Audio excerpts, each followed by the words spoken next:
अस्सलाम वालेकुम नाज़रीन, प्रोग्राम प्लेटफॉर्म के साथ मैं हफ्ज़ अयूबी। नाज़रीन, बजट की आमद है और बजट से पहले टैक्स लॉज एक्ट 2024 भी आ चुका है। बजट पर भी गुफ्तगू होगी और ये टैक्स लॉज एक्ट पर भी गुफ्तगू होगी। ज़राए का कहना है 16,000 अरब रुपए का इस दफ़ा तखमीना लगाया जा रहा है बजट का।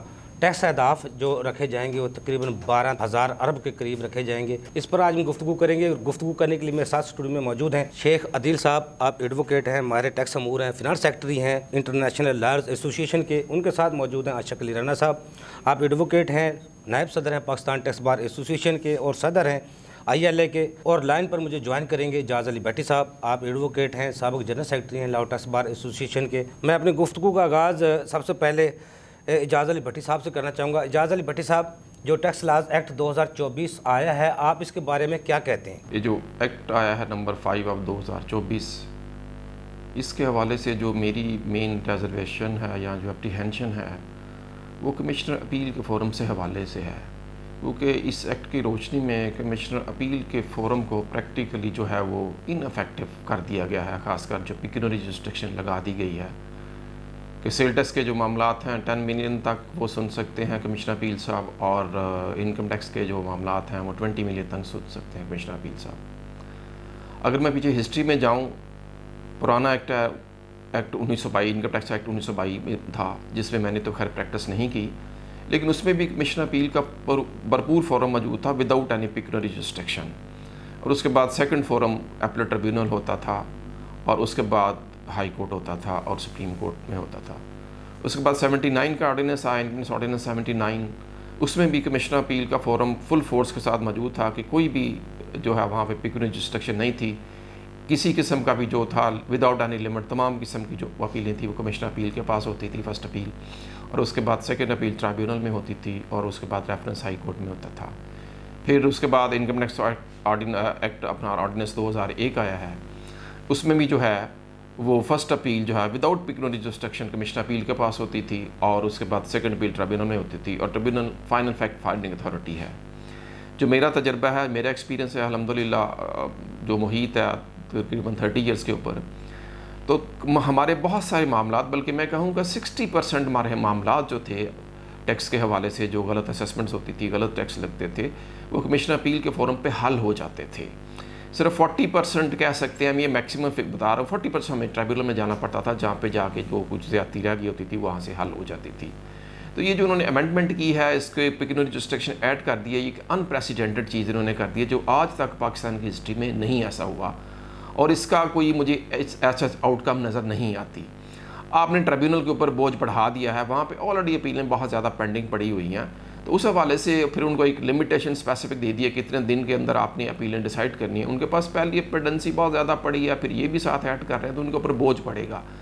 जब कोई भी अदारा है, जब उसके ऊपर आप बोझ बढ़ाते हैं तो डेफिनेटली फिर वो फैसलों की जो क्वालिटी है वो नहीं मेनटेन हो सकती। ज़ाहिर बात है वो भी जल्दी जल्दी में जो हैं फैसले वो कर देंगे, तो उस पे ऊपर जो इंसाफ वाला मामला है वो ख़त्म हो जाएगा। बात तो ये होनी चाहिए थी, या जो अमेंडमेंट है ये होनी चाहिए थी कि लोगों को, जो टैक्स पेयर है, उनको इंसाफ मिलना चाहिए था, इंसाफ के उनके लिए आसान होना चाहिए था, इंसाफ के रास्ते खुलने चाहिए थे। मेरी नज़र में ये हुकूमत ने ये अमेंडमेंट ला के, ये एक्ट पास करके इंसाफ के रास्ते बंद कर दिए हैं, लिमिटेड कर दिए हैं, इंसाफ हासिल करना मुश्किल कर दिया है। तो मैं तो इस हवाले से जो इन्होंने कमिश्नर अपील के हवाले से पर्टिकुलर की और सारा बोझ ट्राइब्यूनल पर डाल दिया है, मैं इसको बिल्कुल भी सही नहीं समझता हूँ कि पिक्यूनरी बाईपास हिस्ट्री जो है। सेकंड, इसमें जो है इन्होंने फीसेस बहुत ज़्यादा इन्हांस कर दी हैं, कमिश्नर अपील के लिए भी बढ़ा दी है, ट्रिब्यूनल के लिए भी बढ़ा दी है। ठीक है, इन्हांस करें कीपिंग विद इन्फ्लेशन, लेकिन जो रेशो इन्होंने इन्हांस की है वो बहुत ज़्यादा है। अब मैं हाई कोर्ट के रेफरेंस की बात करता हूँ, पहले सिर्फ 100 रुपया फ़ीस थी, उसको एकदम से बढ़ा के 50,000 कर दिया, विच इज़ टू हार्श। मतलब इंसाफ लेने के लिए किसी को 50,000 पे सिर्फ जो है वो गवर्नमेंट के खाते में फ़ीस जमा करानी पड़ेगी, उसके बाद उसने वकील को फ़ीस देनी है, और 100 मामलात होते हैं, तो उस हवाले से बड़ा मुश्किल हो जाएगा इंसाफ लेने के लिए। तो इस तरह की जो फ़ीसों में इंक्रीज़ है वो भी बड़ी हार्श है। मैं समझता हूँ इन्हांस तो करें, ठीक है, लेकिन उसको रैशनली करें ना, ये नहीं कि एकदम से आप 100 रुपये से उठा के तो उसको 50,000 रुपये पे कर दें, ये भी बहुत हार्श है। और सेकेंडली, इसमें एक और जो ट्रिब्यूनल के हवाले से उन्होंने कहा है जी कि अगर आप जो एडजर्नमेंट है वो कोई कंपेलिंग सर्कमस्टांसेस नहीं होंगे तो 50,000 की उन्होंने कहा जी जो है वो पेनल्टी लगा सकता है tribunal. This is too much harsh. एक तो ये कंपेलिंग सर्कमस्टांसिस को डिफ़ाइन करना मुश्किल हो जाएगा कि कंपेलिंग सर्कमस्टांसिस क्या थे। फिर देखिए बेशुमार मामला होते हैं, कोई वकील साहब हैं वो हाई कोर्ट में पेश हुए हुए हैं तो वो ट्रिब्यूनल में नहीं आ सकते। डेफिनेटली प्रायोरिटी मेरी होती है कि मैंने हाई कोर्ट से फ्री होकर ही मैं ट्रिब्यूनल में आना है, तो उस हवाले से ट्रिब्यूनल माने या ना माने उसकी मर्जी हो जाएगी। तो इस किस्म की ये जो पेनल्टी उन्होंने प्रपोज़ किया ये बल्कि पास हो गया, अब तो एक्ट बन चुका है, तो ये भी हाश है, ये पेनल्टी नहीं होनी चाहिए। ये पेनल्टी वाली अमेंडमेंट जो है ये ख़त्म होनी चाहिए, ये कहीं भी किसी लॉ में एग्जिस्ट नहीं करती। ठीक है, डिस्क्रिशन अगर कोई अननेसेसरी जो है वो अर्जेंटमेंट्स मांगता है, गैर ज़रूरी कोई वकील साहब या टैक्स पेयर मांगता है, तो और रास्ते पड़े हैं, आप उसको एक्स पार्टी प्रोसीड कर सकते हैं जी। हम अब नहीं आप पेश होते हम एक्स पार्टी करते हैं, लेकिन जो जुर्माने वाली जो बात इन्होंने यहाँ पे ऐड की है वो टोटली गलत है और ये भी अनप्रेसिडेंटेड है। कभी एक्ट 1922 का देख लें, 79 का ऑर्डिनेंस देख लें, 2001 का ऑर्डिनेंस देख लें, ज़ाहिर बात है ये चीज़ें शुरू से चली आ रही हैं, आज के दौर की नहीं। तो अभी लोग वकीलों ने एडजमेंट देनी शुरू की हैं, हमेशा से कोई जेन्युइन रीज़न है तो उसके ऊपर एडजमेंट मिलनी चाहिए और वकील का राइट है। तो इस जो अमेंडमेंट जो प्रपोजल है ना जुर्माने वाली भी, ये मेरे ख्याल से इसको ख़त्म होना चाहिए। जी बहुत शुक्रिया जायज़ अली भट्टी साहब, आपने हमें टाइम दिया। शेख अदील साहब, सबसे पहले जो टैक्स लॉ एक्ट 2024 आया है, आप उसके बारे में क्या राय रखते हैं? सर इसमें बहुत सी खामियां हैं, मैं उसकी वजह बताता हूँ। इसमें लिटिगेशन के निज़ाम को चेंज करने की कोशिश की गई है। सबसे पहले तो आप देखें जी कि उन्होंने एक फॉर्म जो बेसिकली जब आप टैक्स पेयर होते हैं तो हमारे पास जब आपके ख़िलाफ़ जो असेसमेंट आती है उसके स्टेप होते थे। आप पहले अपील में जाते थे, फिर सेकंड अपील में जाते थे, फिर टर्मिनल में और फिर हाई कोर्ट में। अब उन्होंने क्या किया है, आपसे एक स्टेप ही पूरा छीन लिया गया एक किस्म का। लाइक आप जब पहले यानी कि सबसे पहले तो उन्होंने लिमिट मुकर्रर कर दी है कि अगर आपका यानी कि 2 करोड़ से ऊपर का होगा इनकम टैक्स में और 1 करोड़ से ऊपर का होगा यानी कि सेल टैक्स में, तो आप इस फॉर्म को यूज़ नहीं कर सकते, आपको डायरेक्ट टर्मिनल में जाना पड़ेगा। ठीक है जी। अब जब आप डायरेक्ट टर्मिनल में जा रहे हैं तो इसका मतलब कि आपसे एक फॉर्म छीन लिया गया। ठीक है। और फिर उसके बाद जो मुद्दत थी वो 180 दिन और 120 दिन करके थी, और लेकिन अब उस मुद्दत को भी कम किया गया। बेशक ये लिटिगेशन की टाइम इसलिए कम किए गए क्योंकि केसेस बहुत ज़्यादा हैं और लोग ये चाह रहे हैं कि हम इस रेवेन्यू को इकट्ठा करें तो ताकि ये लिमिटेड टाइम में हमें मिले। लेकिन इसका नुकसान देखें, बात यह है कि अगर एक बंदे से अपील यानी कि जब छीन लिया गया, राइट ही छीन लिया गया, फंडामेंटल राइट है उसका अपील का, वो ही छीन लिया, एक तो वो मसला। दूसरा इशू ये है कि जब ये अब इससे पहले वाले, जैसे इस फैसले से पहले, इस अमेंडमेंट से पहले बहुत से ऐसे केस होंगे जो कमिश्नर अपील सुन रहे होंगे जिनकी वैल्यू मोर देन 2 करोड़ और 1 करोड़ होगी। लेकिन वो अब वो 6 जून के बाद हाँ जी बिल्कुल। अब वो जब टर्मिनल में जाएंगे तो हमारे पास तो उधर जो इनके जज वगैरह कह लें या जो भी मेम्बरान हैं वो तो हैं ही हमारे पास ना होने के बराबर। रिटायरमेंट कॉन्ट्रैक्ट खत्म हो रहा है मेम्बरान का, वो बेंचेस वैसे गैर फाल हो जाएंगे। अब इनके फ़ैसलों का ये हाल है कि इनको यही नहीं पता कि अगर हम ये फ़ैसला कर रहे हैं तो उसके इफ़ेक्ट क्या होंगे। हमें रेवेन्यू, वो चाह रहे हैं कि जी हम रेवेन्यू इकट्ठा करें। 27 अरब रुपए का, जिसका वफाकी वज़ीर ख़जाना साहब कहते हैं 27 अरब रुपए हमारा ट्रिब्यूनल में स्टे की वजह से रुका हुआ है, लेकिन अभी उनके फैसले तो नहीं हुए। क्या वो 27 अरब निकलता है या सिफर निकलता है? सर देखें ना, बात यह है कि आपने एक फ़ैसला किया कि जी 1 करोड़ और 2 करोड़ वाले केसेस अब टर्मिनल सुनेगा। जब टर्मिनल सुनेगा, जब इधर से अपील से वो, अब सैकड़ों केसेस ऐसे हैं जो इससे ऊपर पहले ही सुने जा रहे थे अपील लेवल पे। जो अपील लेवल वाले केसेस आप टर्मिनल में ले जाएंगे तो डेफिनेट बात आप जैसे खुद आप फरमा रहे हैं कि जून में बहुत से जो मेंबर हैं उनकी मुद्दत पूरी हो रही है। ठीक है, तो आगे ही हमारे पास मेंबर टर्मिनल कम है। ठीक है, तो हम तो आई थिंक सो हमें फ़ायदा होने के बजाय हमें लॉस होगा, इनको रेवेन्यू लॉस इस सेंस में होगा कि हम लिटिगेशन को। सर ये पाकिस्तान टैक्स बार ने ख़त लिखा है वज़ीर कानून को, वफाकी वज़ीर कानून को और अटॉर्नी जनरल को भी। अभी जो ATIR है, ट्रिब्यूनल एपलेट ट्रिब्यूनल, उसके मेम्बरान के कॉन्ट्रैक्ट ख़त्म हो रहे हैं जून में। आप नए मेम्बरान की तैनाती है उसको यकीनी बनाने के लिए रूल्स बनाएं और उनकी जो तैनाती है उसको वफाकी पब्लिक सर्विस कमीशन है उसके ज़रिए यकीनी बनाई जाए। अगर ये मेम्बरान कॉन्ट्रैक्ट ख़त्म होता है तो ये गैर जो बेंचेस चल रहे हैं वो गैर फाल हो जाएंगे और केसेस की तादाद बढ़ जाएगी और अपील से भी केसेस इधर आ जाएंगे। तो इसलिए वो पाकिस्तान टैक्स बार की तरफ से खत लिखा गया। यही मैं अर्ज़ कर रहा हूँ ना कि इन्होंने एक लॉ तो बना दिया, लेकिन उसका दूर का जो दूरस्थ नताइज जो सबसे बड़ा ये वो लाहौर हाई कोर्ट में जो रेफरेंस दाखिल करवाना पड़ेगा, उसकी फ़ीस जो 5,000 थी अब वो 50,000 हो गई है, और 50,000 के साथ और जो लाइबिलिटी है उसकी जो असेसमेंट है उसका 30% भी जमा करवाना होगा। बेशक वो सारी गलत असेसमेंट है बनती भी नहीं है, लेकिन उसका फिर 30% जमा करवाना है। पहले देखें, अगर आप पहले अपील में जाते, जो पहले केसेस होते थे, जो हम लोग अपील में जाते थे, तो मैक्सिमम वो ये कहते थे कि आप अपना 10%, अगर आपने स्टे लेना है तो आप अपना 10% का जमा कराएं। अब 10 की बजाय उन्होंने आप 30 कर दिया। ठीक है, एक तो देखें हर बंदा जमा नहीं करा सकता, कोई कई बार ऐसे होता है कि उनके पास, ठीक है वो यानी कि कारोबारी लोग हैं, लेकिन कारोबारी लोग बहुत से ऐसे होते हैं जिनके पास इतनी अमाउंट नहीं होती। आदिल साहब दूसरा बड़ा भी होगा, अब तारीख लेने के लिए भी 50,000 कम से कम जमा करवाना पड़ेगा। सर वही बात कर रहे हैं, देखो वही बात वही आ रही है जनाब कि हमारे law with out any option of practice बना दिए जाते हैं। बाद में वो हो जी ये तो हमारे साथ यानी कि हमसे गलती होगी, बाद में सुधारने की कोशिश की जाती है, लेकिन उसका क्या फ़ायदा कि आप इस वक्त जो मार्च में आप देखें ये बैलेंस शीट का ऑप्शन आया, जबकि इसमें इनको टाइम देना चाहिए था। हमारे बहुत से जो लॉयर हजरात हैं उन्होंने यानी कि क्लासेस भी, वो सेमिनार भी अटेंड किए, सारा कुछ अटेंड किया, इसके बावजूद क्योंकि वो उनको प्रैक्टिस नहीं थी, वो लेकिन वज़ीर-ए-आज़म साहब उसको मौखर किया 350 एसआरओ को, लेकिन वो अभी तक उसका नोटिफिकेशन तो अभी तक नहीं आया। मौखर क्या किया देखें ना कि अभी तक टिल नो मौखर सिर्फ बातों की हद तक किया है उन्होंने, ना इसका कोई नोटिफिकेशन आया है, और इसके बगैर अभी तक रिटर्न नहीं जा रही। जो तो चार्टर्ड अकाउंटेंट लोग थे, जो अकाउंट से रिलेटेड लोग थे, या उन्होंने तो अपनी रिटर्न्स को वैस कर लिया बैलेंस शीट। जो लॉयर लोग थे, जो यानी कि रिटर्न्स वगैरह को डील करते थे, जिनको अकाउंट्स का नहीं पता था, वो लोग अभी तक परेशान हैं टिल नो कि यानी कि ये बैलेंस शीट को कैसे बैलेंस किया जाए। तो ये लॉ बता, इनको कम से कम 3 माह का टाइम देना चाहिए था कि जनाब हमने ये लॉ बनाया है, आप इसको सीखें। इस पर सेमिनार्स करवाते, वर्कशॉप करवाते, फिर उनका रिजल्ट लेते, फिर इसको पास करते। स्टेक होल्डर की अगर मुशावरत होती तो ये एसआरओ जैसे भी जोन से भी आते हैं कामयाब होते। बिल्कुल, देखिए वही बात मैं वही अर्ज़ कर रहा हूँ कि हमारे यहाँ एसआरओ तो बेशुमार इन्होंने सेंड किए, 350 किया, 420, और इसके बाद ये और नहीं बस चला तो इन्होंने पूरा एक्ट ही 2024 हमें दे दिया। लेकिन वो भी तारीख में पहली दफ़ा हुआ पाकिस्तानी तारीख में, बजट से पहले एक्ट आ गया। सर वही कह रहा हूँ, और इतनी उजलत में ये काम किए गए हैं, मुझे नहीं समझ आती इस उजलत की क्या ज़रूरत थी।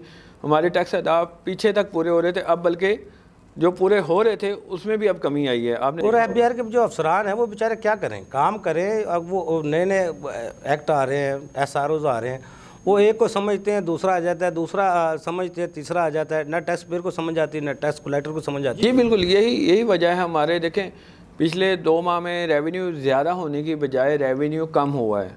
उसकी रीज़न भी यही है कि जो इस पर इम्प्लीमेंट करने वाले लोग हैं उनको भी कोई सही तरह अंदाज़ा नहीं हो रहा कि क्या यानी कि करना चाहिए और क्या, और जो कराने वाले उसको भी जब अंदाज़ा नहीं होगा तो वो कैसे, आप बताएं ना कि कैसे रेवेन्यू। सही कह रहे हैं आशिक अली राणा साहब। शेख हदील साहब ने बड़ी गुफ्तगू की है टैक्स लॉ एक्ट 2024 पे। आप समझते हैं ये जो नया एक्ट आया है जिसमें उसमें फंडामेंटल राइट्स के भी खिलाफ वर्जी है, कानून से खुद मुतसादम है, बहुत सी शिकें ऐसी हैं।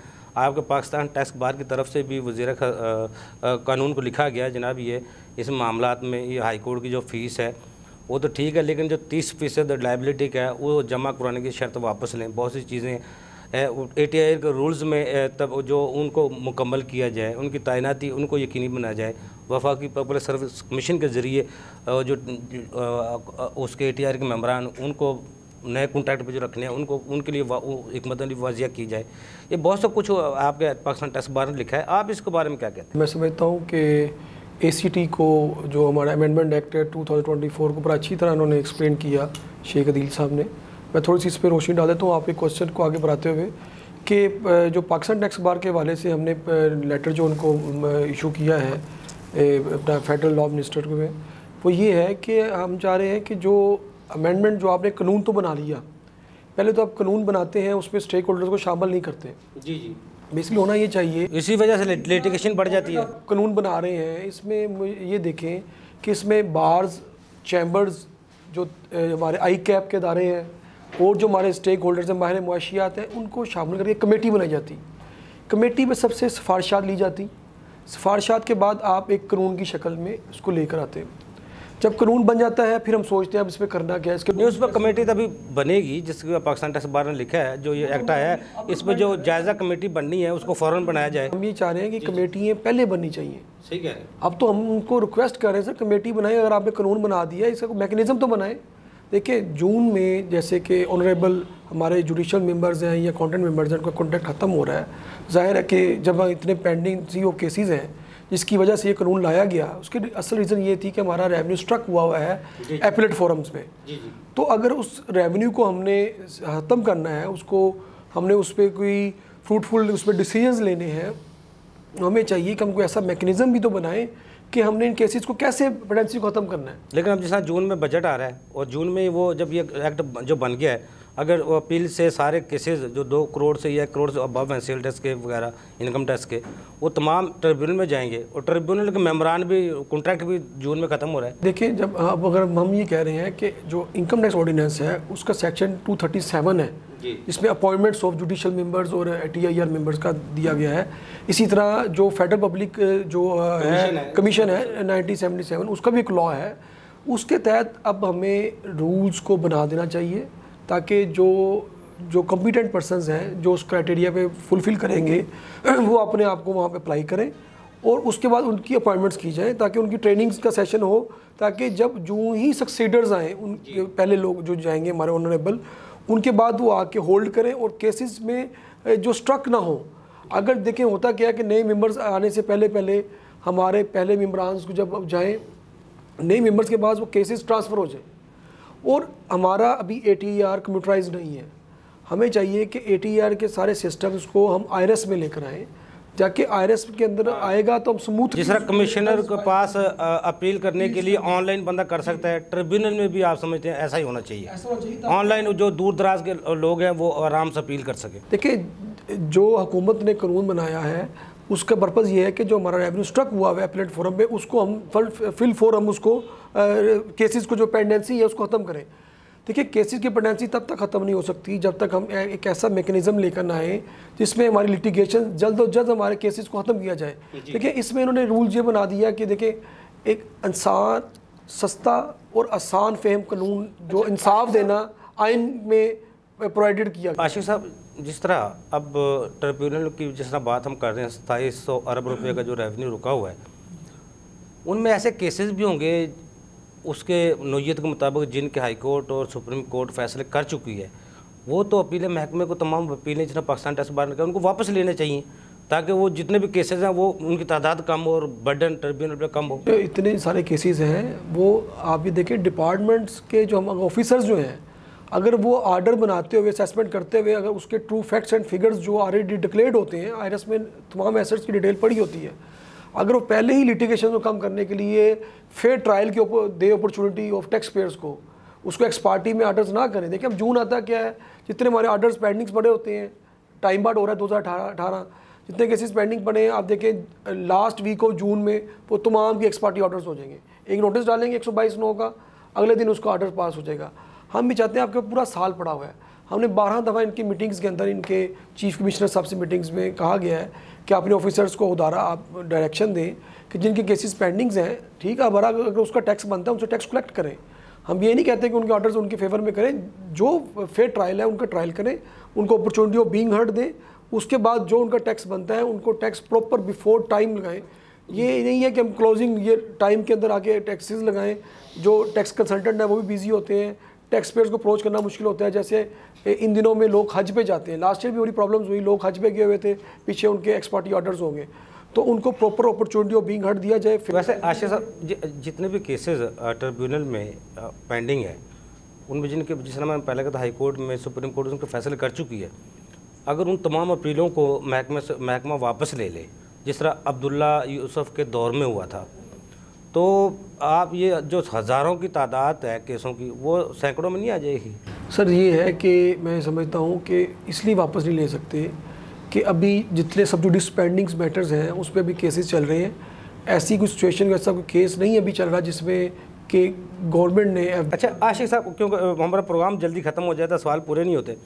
इस साल में SRO 420 भी आया, 469 भी आया, 350 भी आया, अब एक्ट 2024 भी आ चुका है, बजट भी आने वाला है। इस तमाम जितने SROs आते रहे साल में और बजट में, अब आप क्या समझते हैं ये SROs बजट का हिस्सा बन जाएंगे या जो आ चुके हैं ये इसी तरह चलेंगे, बजट में नई चीज़ें लाई जाएंगी? लेकिन ब्रेक से बाद नाज़रीन छोटा सा कमर्शियल ब्रेक, हमारे साथ रहिएगा।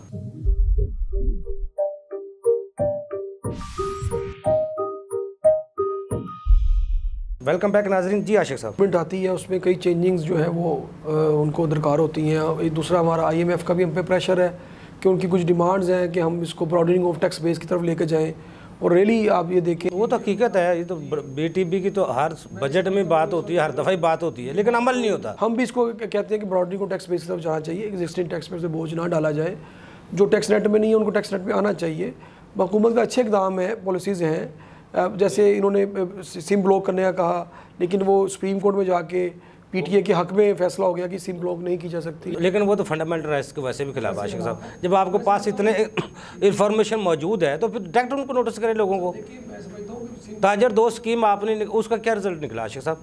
इश्तिहारबाजी उस पर करोड़ों की गई है, कितने बंदे रजिस्टर हुए हैं? मेरे इतला के मुताबिक 100 बंदे रजिस्टर नहीं हुए उसमें। तो सर इस वक्त मैं समझता हूँ कि हमारे बिजनेसमैनों की बहुत ज़रूरत है, हमारे ओवरसीज़ पाकिस्तानीज़ की बहुत ज़रूरत है, हमारे ओवरसीज़ जो इन्वेस्टर्स हैं, हमें मुल्क के अंदर इन्वेस्टमेंट्स की ज़रूरत है, फॉरेन रेमिटेंस की ज़रूरत है। जब इस वक्त, लेकिन वो माहौल तो बने ना आशिक साहब, उसे वो माहौल तो बनाए ना, लोगों को यकीन हो अब हम सेफ़ हैं, हमारा कारोबार सेफ़ है, हम जो कुछ कर रहे हैं, जो इन्वेस्टमेंट ला रहे हैं वो हमारी सेफ़ है, हमें वो कोई मसला नहीं बनेगा। जो भी साहब, जब मुल्कों पे इस बुरे वक्त आते हैं तो आवाम ही हेल्प आउट करती है। हमारा मुल्क एक अच्छा मुल्क है, लेकिन वहाँ करते आवाम के साथ पूछा जाए, आवाम के साथ अपने मुशावरत में रखा जाए। असल पॉलिसीज़ हमें थोड़ा सा इम्प्लीमेंटेशन कराने में, इन्फोर्समेंट में प्रॉब्लम्स हैं। पॉलिसीज़ बड़ी अच्छी हैं, आप अगर लॉ को पढ़ें, टैक्स पेयर्स को फैसिलिटेशंस भी हैं, टैक्स पेयर्स को हरासा ना करने की भी इसमें सेक्शंस हैं। मैं समझता हूँ कि हमारे जो हुकूमती अदारे हैं उनको चाहिए कि ऐसे ब्यूरोक्रेसी के अंदर ऐसी रिफॉर्म्स लेकर आएँ, ऐसे ऑफिसर्स लेके आएँ जो फ्रेंडली बिजनेसमैन को ट्रीट करें। आप देखें, ताजर दोस्त स्कीम क्या है? वो ये कहता है कि ताजर अपने आप को रजिस्टर्ड कराएं और टैक्स नेट में और रिटर्न्स फाइल करें। 750 रुपये टैक्स देना किसी एक ताजर के लिए बहुत मिनिमम है, या उसके अलावा भी किसी ने टैक्स देना है जो जैसे उसकी इनकम होगी। तो मैं समझता हूँ ताजरों को चाहिए कि रजिस्टर्ड हो, टैक्स नेट में आए। हमारा सिर्फ ये होता है, बताएंगे सबसे पहला ताजर का आशिक साहब यही सवाल होता है, हम रजिस्टर्ड हों हमें क्या फ़ायदा है? सर देखिए, हमारे केस ऑडिट में आना है, हमने महीने में 4 दफ़ा महकमे में बुलाना है, तो हम कारोबार करेंगे, महकमे के चक्कर लगाएंगे। क्योंकि साहब हमें चाहिए, हमारी हुकूमत को चाहिए अपनी रिट कायम करना। हुकूमत की रिट कायम हो, क्यों ये क्वेश्चन पैदा करें? देखिए, हम किसी मुल्क में भी जाएं, मैं इंटरनेशनल ट्रैवलर करता हूँ, हर कंट्री के अंदर हर बंदा टैक्स दे रहा है कहीं पे। लेकिन उनके लिए सेफ्टी है ना, वो उसको अपने अवाम का अतमाद मिलता है। हमारा मसला तो ये, हम अवाम ट्रस्ट नहीं करती, अपने हुकूमत पर ट्रस्ट नहीं करती, अपने महकमे ऊपर ट्रस्ट नहीं करती, उन पर अतमाद नहीं करती, क्योंकि हम गाइड गलत करते हैं। या उनको अतमाद मिले ना, यह आपका पैसा है। अगर एक मोबाइल में उसकी सिम जो चल रही है उसका नेटवर्किंग इतना बताता है, आपको बैलेंस कम है जनाब, या आप कॉल नहीं कर सकते, या आप पैसे हमसे उधारे ले लें, या इसमें नया बैलेंस डलवाएं, तो क्या ये टैक्स पेयर का पैसा उसको बताया नहीं जा सकता? आप लाहौर में रहते हैं, आपका टैक्स इतना, आपने टैक्स दिया, आपका पैसा इतना आपके इलाके में इस चीज़ पे हमने लगाया। सर मैं देखो यूबी साहब, आप बात कर रहे हैं इनडायरेक्ट टैक्स की। देखिए, हर बंदे पे मैंडेटरी है, अगर उसकी बेसिक थ्रेशोल्ड जो है 6 लाख जो है इनकम से ज़्यादा है तो टैक्स रिटर्न फाइल करें। मैं समझता हूँ अब आजकल के दौर में कोई ऐसा ताजर नहीं होगा जिसकी एनुअल नेट प्रॉफिट 6 लाख। लेकिन जितनी वो लिमिट है आशिक साहब, ऐसा भी नहीं, अगर वो लिमिट पे लोग रिटर्न जमा करवानी शुरू कर दे तो अभी तो 35 लाख रिटर्न है हमारी। वो जब रिटर्न जमा होती है सिस्टम बैठ जाता है, जब 2 करोड़ या 2.5 करोड़ बंदे जो इस लिमिट में आते हैं अगर जमा करवाना शुरू कर दें, ये तो हमारा सिस्टम कहाँ खड़ा होगा? ये भी साहब, हमारे मुल्क के अंदर फिर भी बहुत जो है ना वो फ्लेक्सिबल पॉलिसीज़ हैं। मैं ये समझता हूँ कि हमारी आवाम को चाहिए कि वॉलंटरली टैक्स नेट में रजिस्टर आना चाहिए, देना चाहिए, और लोगों को पता भी चलना चाहिए। आप हर चीज़ में, आप बिजली के बिलों में बंदा टैक्स दे रहा है, अपना मोबाइल यूज़ कर रहा है उसमें टैक्स अदा कर रहा है, बहुत सी चीज़ों में टैक्स अदा कर रहा होता है। चीज़ें मोबाइल में दे रहा है, बिजली में दे रहा है, अगर उसकी इनकम इतनी है कि उस पर टैक्स बनता है तो अपने टैक्स जो मोबाइल पे दे रहा है, बिजली पे दे रहा है, वो एडजस्ट कर ले। मोहित मैं कह रहा हूँ, अगर उनको पता चल जाए हमारा ये एडजस्टेबल है, हमें और रिफंड भी हो सकता है, तो अगर बंदे को यही तो अतमाद में लेना है, यही तो शऊर देना है आवाम को। अपनी रिटर्न फाइल करे, अपने एसेट डिक्लेयर करे, सही कह रहे हैं। पता चला अगर उसका नहीं टैक्स बनता रिफंड ले, पॉलिसीज मौजूद हैं, सिर्फ इम्प्लीमेंटेशन कराना, इन्फोर्समेंट कराना हुकूमत वक्त का काम है। वो उनको चाहिए इस पे तवज्जो दें, अपनी जो गुडविल है उसको ख़राब ना करें, अपने जितने स्टेक होल्डर्स हैं उनको इत्मीनान में लें, ऐसी पॉलिसीज बनाएं। देखें जितनी भी मार्केटें हैं, ताजर दो स्कीम है, तब तक कामयाब नहीं हो सकती जब तक आप अपने चैम्बर्स को, अपने स्टेक होल्डर्स को इत्मीनान में ना लें, उनके यूनियंस एसोसिएशन को, उनकी मुशावरत से आप कलेक्टिवली काम ना। एक मार्केट, हर मार्केट में एक यूनियन बनी होती है, एसोसिएशन बनी होती है, उनका सदर भी होता है, जनरल नायब सदर भी, जनरल सेक्रेटरी भी। आप उनके पास बैठ जाए, उनको हर बंदे का पता होता है कौन सा बंदा रजिस्टर्ड है कौन सा नहीं है, वो बासानी आपका काम कर सकते। मैं दोबारा आपकी तरफ आशिक भाई आऊँगा। शेख अदील साहब, अब 7E का अभी तक मामला लटका हुआ है और बहुत से मामलात हैं। बजट, ये दूसरा बजट 7E का दूसरा साल है आने वाला है, बहुत से ऐसे 4C भी है, सुपर टैक्स भी हैं, जो SROs भी हैं। आप क्या समझते हैं ये बजट आ रहा है, जो इसमें कोई हुकूमत को बेहतर फैसला करना चाहिए? सर बेसिकली आप देखें ना, 7E जो है, ये सिमें ब्लॉक करने से मामला हल कर सकते हैं टैक्स बेस। मैं आपको बताता हूँ जी। सबसे पहले 7E पे हम बात कर लेते हैं। 7E के कुछ कोर्ट्स ने FBR के हक़ में फ़ैसले किए, कुछ ने अगेंस्ट किए। जैसे अब लाहौर की पहले जो बेंच बना उसने उसके अगेंस्ट किया, एंड दैन जो दूसरा बेंच ने उनके हक़ में कर दिया, इस्लामाबाद ने उनके ख़िलाफ़ कर दिया। मेरा ये मानना है कि अब ये सुप्रीम कोर्ट को चाहिए इस काम में, जैसे दूसरे कामों में सुप्रीम कोर्ट एक कैबिनेट कोर्ट है और वो फ़ैसला करती है हर चीज़ों का, तो इस 7E का भी अब जो फैसला है वो इसको कर देना चाहिए, ताकि बजट आने से पहले हाँ जी, बजट आने से पहले आवाम को पता हो कि जी हमने इस पे टैक्स देना है कि नहीं देना। क्योंकि कोर्ट्स ने तो अपनी राय दे दी हैं, बहुत सी हाई कोर्ट्स ने, यानी कि कुछ कोर्ट्स ने जैसे लाइक उनके हक़ में दिया, कुछ ने नोट करके हक़ में दिया कि जी ये नहीं, ये होना नहीं चाहिए, चलो लेकिन कर ले, क्योंकि हुकूमत के पास इख्तियार होता है कि वो ये कर सकती है। लेकिन बात यह है, इस पर सुप्रीम कोर्ट को अपना डिसीजन देना चाहिए, ताकि जो कोई, अब पिछले साल भी सिंध वालों ने 7E के तहत रिटर्न भरी और पंजाब वालों ने विदाउट 7E रिटर्न भरी। अब देखिए, एक सूबा 7E को मान रहा है और उस 7E के तहत रिटर्न भर रहा है और दूसरा सूबा विदाउट 7E भर रहा है। क्यों? क्योंकि इधर लाहौर हाई कोर्ट में लिटिगेशन में था और उधर सिंध हाई कोर्ट ने उसको कर दिया। तो ये अब सुप्रीम कोर्ट सबका बाप है, इसको चाहिए कि भाई आप फैसला दो, ताकि सब जो कोर्ट्स हैं जो आपके अंडर आती हैं, वो जो उनके आगे वो उनको परेशानी वो हल हो, और आवाम के मसला हल हो के, और हुकूमत का मसला हल हो के बजट में 7E का इम्प्लीमेंटेशन कैसे करना है। नंबर एक बात। बाकी जो आपने बात की सिमों की, देखें सबसे एक तो वही फंडामेंटल राइट की वजह से ये जो फैसला हो गया, सुप्रीम कोर्ट ने ये उसके हक़ में कर दिया PTA में, लेकिन सर हाई कोर्ट ने तो सर दूसरा मसला ये है कि मैं लोगों को, बहुत से लोगों को ये पता नहीं कि ये सिमें जो बंद हुई हैं वो नॉन फाइलर की हुई हैं, उन लोगों की जिन्होंने NTN बनवाए और बाद में अपनी रिटर्न्स फाइल नहीं की, इसमें इनके वो नॉन फाइलर हो गए।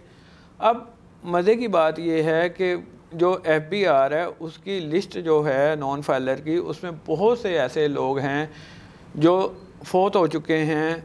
नहीं, वो शेख अदील साहब, मैं 1,12,00,000 NTN होल्डर हैं, लेकिन 35 लाख सिर्फ रिटर्न आती हैं। तो उनसे पूछना तो चाहिए, लोग आपको फौत हो चुके हैं मान लिया, उनसे पूछा जाए आप रिटर्न क्यों नहीं जमा करा रहे। किसी ने ज़मीन खरीदी होगी उसने NTN बना लिया होगा, किसी ने गाड़ी खरीदी होगी NTN बना, उनसे पूछना चाहिए आप अब क्या कारोबार नहीं है क्या नहीं, उनको नोटिस किया जाए ना। मैं यही अर्ज़ कर रहा हूँ। देखें बात ये है, सबसे पहले जब तक आप अपना जेन्युइन टैक्स पेयर यानी कि लिस्ट नहीं बनाएंगे तो आपको ये मसले मसाइल आते रहेंगे। अब मिसाल है, आपका कोई रिश्तेदार है वो 5 साल पहले फोत हो गया, ठीक है, लेकिन NTN में वो आज भी ज़िंदा है। सही कह। बात यह है जो सिमें बंद की गई थी, मैं नहीं समझता कि इसका वैसे ही कोई फ़ायदा होना था। उसकी रीज़न ये है कि सर ये तो अवाम में सिर्फ वो एक फ़ज़ा कायम करने के लिए थी, के लिए हम बहुत काम कर रहे हैं, उसका फ़ायदा क्यों नहीं होना था। उसकी रीज़न ये है सर कि उसमें से मेरे ख्याल से बहुत से ऐसे लोग होंगे जो फोत हो चुके होंगे। सही कह रहे हैं। अच्छा, अब शेख अदील साहब, क्योंकि बजट तो आ रहा है, मसला है मुआशी इस्तेहकाम का। मुआशी इस्तेहकाम तो आता है बिजनेस एक्टिविटी से। जितना अभी आप रेवेन्यू इकट्ठा करें, अपने टैक्स बेस को बढ़ाएं, टैक्स नेट को बढ़ाएं। लेकिन वज़ीर ख़जाना साहब कहते हैं अगर मुआशी इस्तेकाम लाना है तो जो निजकारी है वो उसमें मुज़मिर है। आप क्या समझते हैं कि वाकई अदारों की निजकारी करने से हम मुआशी इस्तेकाम की तरफ जाएंगे या टैक्स बेस को या अपनी आमदन को बढ़ाकर वापस जा सकते हैं? यूपी साहब, एक बात वाज़ह करूं, अब हर एक का अपना पॉइंट ऑफ व्यू है, लेकिन ये पॉइंट ऑफ व्यू ख़जाना साहब ये वाले हों या मिनिस्टर साहब पिछले हों, हम बहुत अरसे से इस चीज़ को कहते ज़रूर हैं कि हम प्राइवेटाइज़ करेंगे, लेकिन आपने देखे पिछले 4 दौर में सिर्फ बातें की गई हैं, अमल अभी तक नहीं हुआ। जो सफ़ेद हाथी घोड़े हैं वो दारे हैं उनको वैसे ख़त्म कर देना चाहिए। PIA है, अगर आपका PIA लॉस में जा रहा है और बाकी एयरलाइन प्रॉफिट में जा रही हैं तो आपके पास 2 ऑप्शन है, या तो इसको पब्लिक प्राइवेट जैसे पार्टनरशिप होती है उसमें कन्वर्ट कर दें, या उसके बड़े अच्छे रिजल्ट निकलेंगे। गैर मुल्कियों को देने के बजाय अपने अवाम को पैसा, आपके बहुत से ऐसे बिजनेसमैन हैं जो हमने मिसाल देखी, MCB हमारे सामने है। ये देखें, सियाल एयरलाइन आपकी नहीं आई, जना एयरलाइन आई, आपकी कितनी न्यू एयरलाइंस ऐड हुई हैं। आप उसके बाद कामयाबी की मंजिल तय की हैं, वो जिन्होंने रोशनी दिखाई और जिन्होंने वो लोगों को ट्रेनिंग दी, इस तक वो राग़िब किया, वो खसारे में। देखें, अब सियाल कल की एयरलाइन है, मिसाल है अभी बिल्कुल न्यूली एयरलाइन, उसको इंटरनेशनल लाइसेंस मिल सकता है, तो हमारी PIA क्यों नुकसान में है? पॉलिसीज़ ख़राब हैं सिर्फ इस वजह से। अगर इसको पब्लिक प्राइवेट पार्टनरशिप के ज़रिए कर दिया जाए तो वो भी चल सकती है।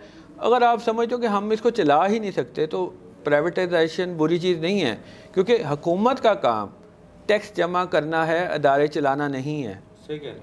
अगर हमने हमारे देखें बाहर के मुल्कों में इवन के जो टैक्स के मैटर्स को भी डील करते हैं, जो डिपार्टमेंट्स, रेवेन्यू डिपार्टमेंट, वो भी प्राइवेट होते हैं। असल मसला तो शेख अदील साहब यही है ना, हमारे अखराजात 14,000 अरब के करीब है, हमारी टैक्स आमदन 9,000 के करीब है। तो इसको अब आमदन को हमने अखराजात के मुताबिक बराबर भी लाना है, तो फिर हमें क्या करना चाहिए? उसकी रीज़न ये है, देखें, जब आप एक सरकारी बंदा, अब तो खैर उसमें थोड़ा सा इन्होंने 2024 के बाद थोड़ी सी चेंज की है कि जी कुछ फ़र्क डाले हैं आपके मराहत में, लेकिन उस अभी तक टिल नो आप देखें जी, आप अगर एक हम अपनी उसकी बात करते हैं, एक सरकारी ऑफिसर है, उसको 500 लीटर फ्री पेट्रोल दिया जा रहा है, 1000 यूनिट फ्री यूनिट दिए जा रहे हैं उस मुल्क में, जिस मुल्क में आप दूसरे बंदे से 100 रुपये यूनिट के करीब आप चार्ज कर रहे हैं। एक 25,000 रुपये पे जो बच्चा जॉब कर रहा है या 30,000 रुपये पे वो 100 रुपये यूनिट लेके अपना बिजली का बिल पे कर रहा है, क्योंकि उसके पास सोलर लगाने के भी पैसे नहीं हैं। ठीक है, और एक बंदा जिसकी पहले ही 15 लाख तनख्वाह आप उसको दे रहे हो हुकूमत के खाते से, उससे फिर कहते हो कि 1000 यूनिट भी हमसे फ्री ले ले भाई। तो ये जो हमारी शाह खर्चियाँ हैं, हमारी ब्यूरोक्रेसी की शाह खर्चियाँ हैं, जब तक ये ख़त्म नहीं होंगी हमारा मुल्क के एक्सपेंस कैसे कम होंगे? हमें छोटे तबके को सहूलत देने के लिए हमें अब जो बड़े तबके की शाह खर्ची हैं वो अब कुर्बानी देंगे तो हमारा मुल्क सर्वाइव कर सकते। देखिए, हमारे ऊपर इतना कर्जा हो चुका है कि आप अगर आप इस दफ़ा का जो बजट देखेंगे उसमें से 9,700 अरब रुपए का सूद की और कर्जों की अदायगी में चला जाएगा करनी है। अगर हम हमारा बजट अब 16,000 अरब कमा भी लेते हैं तो सबसे पहले तो हमने समझ लें लगभग 10,000 अरब हमने सूद में दे देना है। तो हमें बचता क्या है? फिर उसमें हमने अपनी फ़ौज को भी यानी कि चलाना है, हमने मुल्क को भी चलाना है, सबको चलाना है, अखराजात है। तो फिर हम क्या करते हैं, हम उन अखराजात को पूरा करने के लिए दोबारा कर्जा लेते हैं और सूद को अदा करने के लिए भी इवन कई बार हमें दोबारा कर्जा लेना पड़ता है।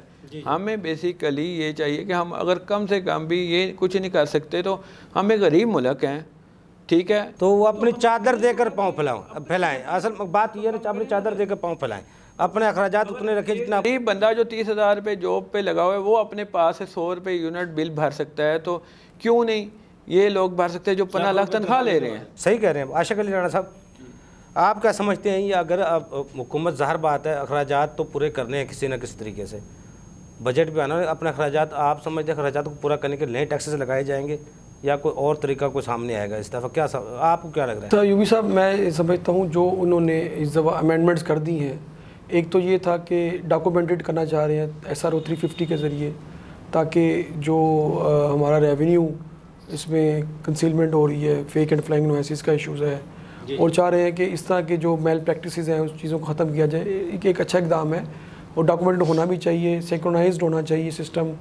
और मैं समझता हूँ हर बंदे को अपने बैलेंस शीट देने में कोई इतराज़ नहीं, अपनी जो कैपिटल है और अपने एसेट्स को डिक्लेयर करना चाहिए, डॉक्यूमेंट करने के लिए ज़रूरी है। तो इसी तरह रिफॉर्म्स लेकर आए हैं वक्त के मुताबिक। काफ़ी देर से रिफॉर्म्स नहीं हुई थी हमारी अपीलेट ट्रिब्यूनल्स के अंदर और हमारे कमिश्नर अपील्स का जो अंदर। मैं समझता हूँ बड़े केसेस जो हमारे हाईलाइटेड केसेस होंगे वो ट्रिब्यूनल में सुने जाएंगे। हमारा भी मुतालबा था कि जो रेवेन्यू पोटेंशियल केसेस होते हैं वो इंडिपेंडेंट फोरम के अंदर जाकर डिसाइड करने चाहिए जी।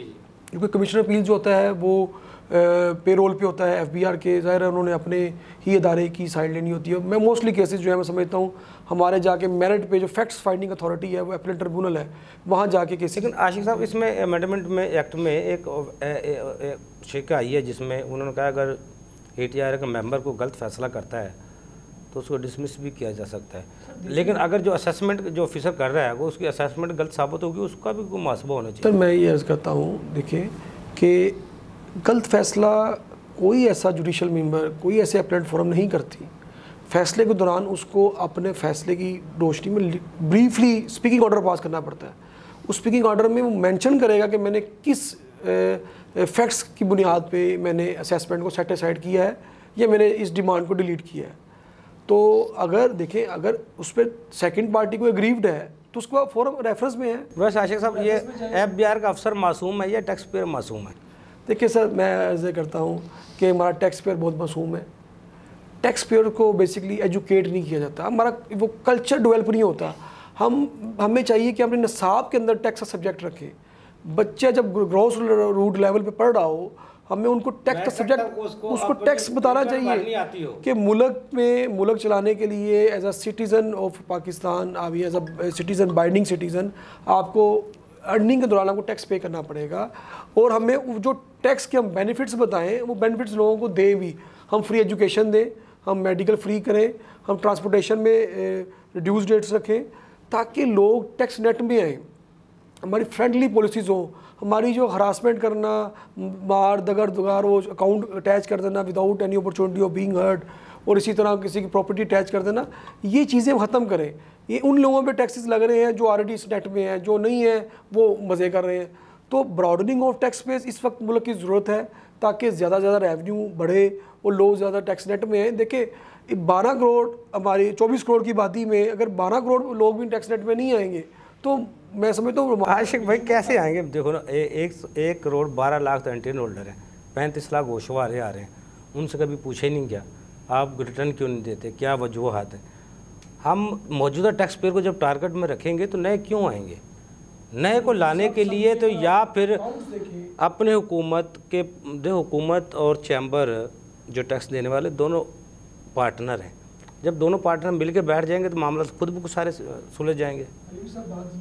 उनकी मुआवलत के लिए आपके टैक्स बार मौजूद हैं, इंस्टीट्यूट आपके मौजूद हैं। क्योंकि साहब हम तो एज अ एम्बेसडर काम कर रहे होते हैं, टैक्स पेयर्स और रेवेन्यू दारों के दरमियान ब्रिज का अदा कर रहे हैं। हमने हमेशा हर फोरम पे हर अमेंडमेंट्स के अंदर हमने मिनिस्टर ऑफ लॉ में और हमने रेवेन्यू फिनांस मिनिस्टर्स और हमने हर जगह फोरम पे ये आवाज़ उठाई है। हम चाहते हैं हमारे शाना बशाना ताजर बरादरी भी हमसे असिस्टेंस लें, हमारे साथ खड़े हों। तो देखिए ताजर 2 स्कीम आई, किसी ताजर बरादरी किसी एसोसिएशन ने कोई एजुटेशन नहीं की। POS लेके आए थे, पॉइंट ऑफ सेल सिस्टम आप लेके आए तो उसको कामयाब कर लेते। ये उन अदारों को, उन एसोसिएशंस को, उन यूनियंस को चाहिए कि टैक्स बार्स के साथ अपने अपने जो लोकल टैक्स बार्स हैं और सबको फेडरेशन में पाकिस्तान टैक्स बार के साथ मिलके हर चैम्बर भी मौजूद हैं, टैक्स बार भी हर ज़िले में मौजूद है, उनसे बैठ कर मुशावरत करें। जिन जिन इलाकों के हैं उनको सेक्टर का भी पता है, वहाँ के माहौल का भी पता है, वहाँ के कल्चर का भी पता है। सब कमेटियाँ बनाएं, FBR को चाहिए कि लोगों की कमेटियाँ बनाएं, लोगों को टैक्स नेट में लेके उनको एजुकेट करें, उनकी काउंसलिंग करें। तब तक लोग टैक्स नेट में नहीं आएंगे जब तक हम उनके साथ बड़ा एक फ्रेंडली माहौल, अपोजिशन फ्रेंडली माहौल लेकर नहीं आएंगे। अब वक्त की ज़रूरत है कि हम कोई अमनेस्टी डिक्लेयर करें ताकि लोग अमनेस्टी के ज़रिए टैक्स नेट में आएँ और अपने अमनेस्टी भी ऐसी है, उसके बाद अमनेस्टी भी कोई ना दी जाए, उसके बाद जो पकड़ा जाए फिर उसको अबरत का निशान भी बनाया जाए। दूसरा उसके बाद को ये देखें अगर हमने अवेल नहीं की, हम फंस गए हैं तो उसके बाद उसकी छूट ना हो। जब तक ये कल्चर नहीं ख़त्म होगा तो अमनेस्टी कोई भी कामयाब नहीं होगी। हाँ, इसमें अमनेस्टी है जिसमें जिसका स्लोगन ही ये होगा मुल्क बचाओ टैक्स अदा करो। जी जी।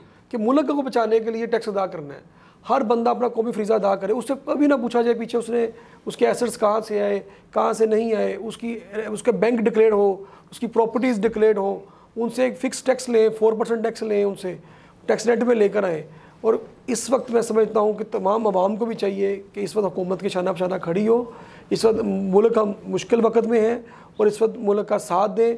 लोग अपने मुल्क में कुर्बानियाँ देते हैं, अगर हम टैंकों के नीचे घुस सकते हैं तो हम क्यों ना अपने मुआशी जंग जो हमारे साथ हो रही है हम उसको बचाने के लिए मुल्क के साथ खड़े हों। आशिक भाई आप सही कह रहे हैं, अगर अवाम के साथ हमारे हुक्मरानों को भी कुर्बानी देनी चाहिए। हर दफ़ा अवाम ही कुर्बानी देती है, हर बजट में अवाम ही कुर्बानी देती है, कुर्बानी का बकरा तो अवाम को ही बनाया जाता है।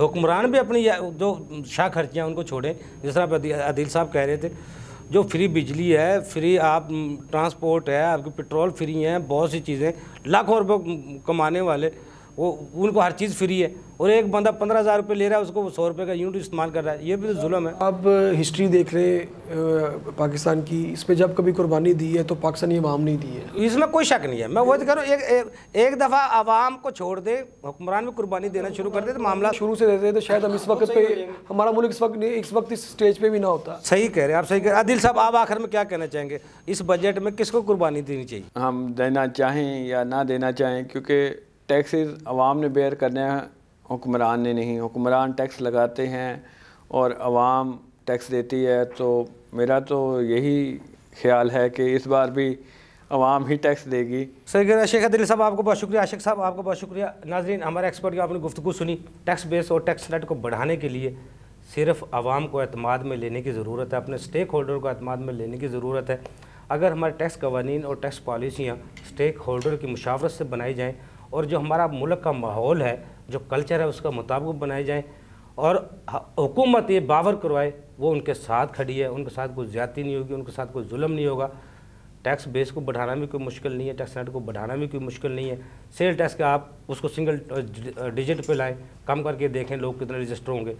जो इनकम टैक्स का रेट है उसको कम करें, लोगों को एतमाद में लें। पाकिस्तान हमारा है और पाकिस्तान की अवाम है, सब कुछ अवाम टैक्स देने के लिए तैयार है, लेकिन उनको एतमाद में लेने की ज़रूरत है। अगले प्रोग्राम तक के लिए अफजल अयूबी को इजाज़त दीजिए। अल्लाह हाफ़िज़। पाकिस्तान जिंदाबाद। देखिए प्रोग्राम टैक्स और अवाम अफजल अयूबी के साथ।